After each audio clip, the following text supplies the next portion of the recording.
good. Oh yeah. Nice. Yeah, beautiful. Ah!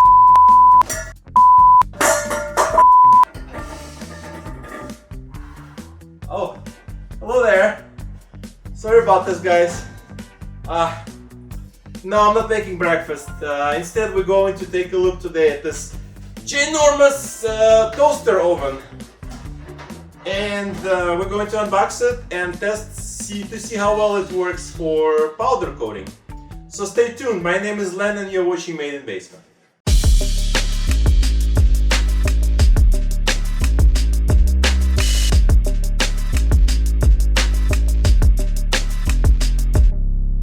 Recently I started to get into powder coating and needed a large but inexpensive oven for curing. If you're unfamiliar with powder coating process, in a few words, it's a cheap and easy way to paint metallic parts. It involves a special powder paint, a gun, and an oven for curing the paint. It might be a little bit more complex than this, as gun requires high voltage to charge the paint particles, which get electrostatically attracted to negatively charged metallic object that's being painted. That's why this process works great with conductive metals. However, it's possible to powder coat other things like glass and tile. It just takes a little more effort. You will also need some kind of air compressor to propel powder, and of course an oven that can reach 400 degrees Fahrenheit. Professional curing ovens can cost thousands of dollars, but most DIYers get a second-hand toaster oven for smaller objects, or buy a used electric oven for larger parts. I've started with a used toaster oven that I bought for $10 from someone. It worked remarkably well, but I was in need for something larger. Unfortunately, I don't have space for big electric oven, so I've purchased the biggest countertop oven I can find. And you are looking at it right now. This is Oster extra large digital countertop convection oven that can be found on Amazon for about $120. This is a not sponsored review. I had to buy it with my own money, so if you do decide to get one as well, please use my Amazon affiliate link in the video description. It will not cost you anything extra, but I might get a few bucks from Amazon if you use the link.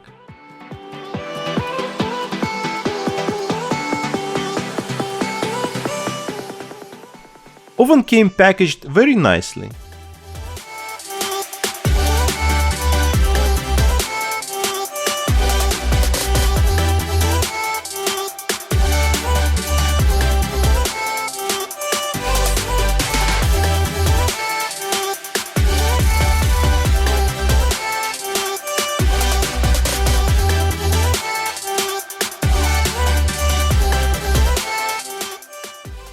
Other than the oven, box contained a drip tray, a manual, and 2 wire racks. First thing I noticed is that the power cord was kind of short at about 24 inches long. Inside width of the oven measures about 15.5 inches, but because of the tray brackets, usable width is only about 14.5 inches. Usable height measures at around 9 inches. Depth of the oven varies from 12 on the sides to 14.5 inches in the middle.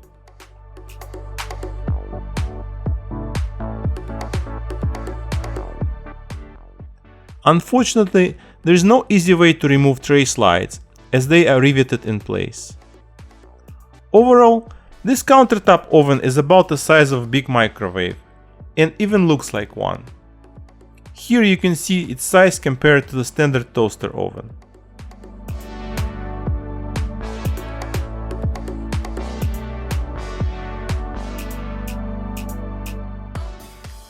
I ran several tests to see how fast this oven heats up, how well it holds the temperature, and how much power it uses. To measure the temperature, I've used Inkbird wireless barbecue thermometer.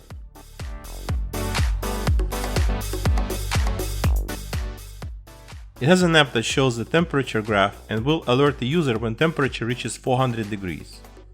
I will also use this Roswell energy monitor to check power usage. I've run several tests one using standard bake function and another one using convection baking option. Also keep in mind that on this oven temperature can be set only in 25-degree increments.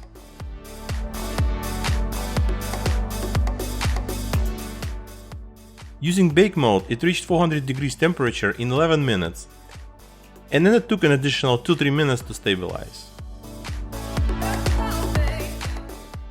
Power usage was at 0.25 kilowatts per hour, and while operating, oven was pulling around 1.3 kilowatts, which means that at 120 volts it uses about 11 amps. In convection mode, oven never reached 400 degrees, hovering around 390. I'm not sure why this happened, but in theory convection mode is better because it heats parts evenly. So if you really need this, you might have to set temperature slightly higher. These results varied depending on ambient temperature. For example, in my garage I had to set baking temperature slightly higher at 425, otherwise it had problem reaching it.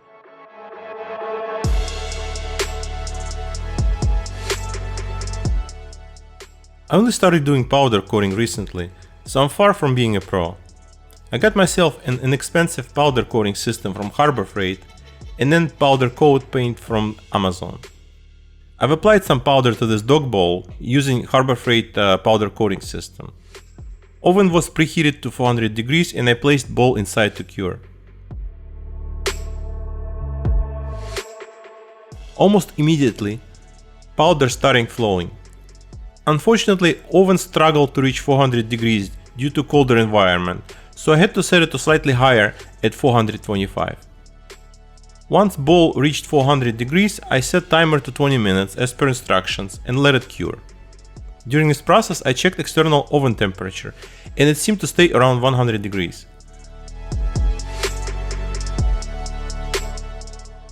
After curing was over, I took bowl out to cool it down. Results were pretty great. I've also powder coated a case for the vacuum table that I've been working on, and it came out pretty good. I was curious if I can also do some non-conductive items like ceramic tiles, and it also worked. I did have to preheat tiles before applying powder coat. Orange one was a bit contaminated by the black powder I used before that, but finish came out nice and durable.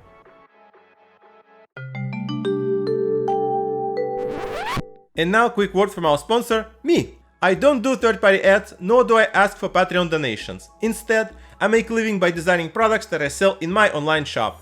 If you own a laser machine, there you will find various tools and gadgets that will help you tune and maintain it. Lens focal gauges, mirror adjustment tools, adapters, cables and more. I also sell a rotary attachment, Pyburn, that I designed from scratch.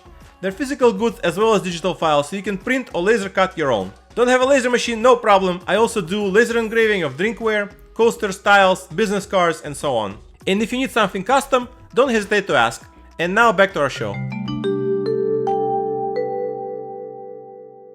So in conclusion, would I recommend this toaster oven for powder coating? Absolutely yes. If you need something for a larger size, like this is something I've been working on. This is my latest product. This is vacuum table for the laser. And it's pretty big, as you can see. And you see it came out perfectly. It fits inside, I believe it's about, you can fit it like up to 13 inches. So you can see no issues fitting this thing inside. It just works for the size. I mean, it's great. It takes about 10 minutes to reach the temperature and stabilize. It also depends on your environment. If it's warmer inside, obviously it's gonna take less time and it's gonna be more stable. If it's a little bit cold, like if it's in the garage and it's winter or late fall like it is now, I noticed sometimes it has problem reaching 400 degrees if you set it to 400. So what I did is I just set it a little bit higher to 425 and I monitor temperature. Took a little bit longer to reach it and stabilize, but it worked fine. I had no issues with items that I tried, and I mean, I'm new to powder coating. This is probably the second week I'm doing it, and it just came out gorgeous. I mean, look at this dog bowl, it's amazing. So yeah, it's very durable. I see no yellowing, nothing is flaking off. So I think powder coating process is forgiving, so toaster oven like this would work. There's some room for improvements. If you want, you can add your own PID controller you can insulate this so it keeps temperature better. I might do this in the future, we'll see.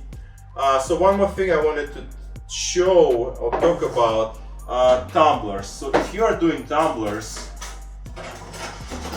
you need vertical space, and I wish this oven had more, you know, vertical space. For example, I made this tumbler holder, even this tiny one. As you can see, it doesn't really fit inside.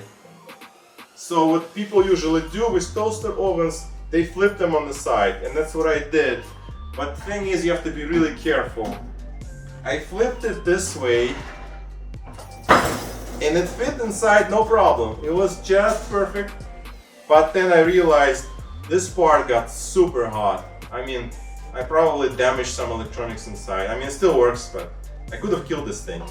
So I think what you should do is flip it the other way, like this, and maybe put something underneath so it has some ventilation on the bottom. So I'm going to test it, like, I mean, that's how I did my cup, but I did it the other ways. The only thing you have to watch out is when you put it like this on the side, door doesn't really stay open, it wants to close because of the springs. There's nothing holding it down. It's a little bit messy, but it's okay. I mean, you can put really big tumbler or growler or whatever you want inside. I mean, this thing is just awesome. Go buy it if you need one. Alright, that's it for today. I hope you found this video useful. If you did, give me a like, and if you want to see more, subscribe.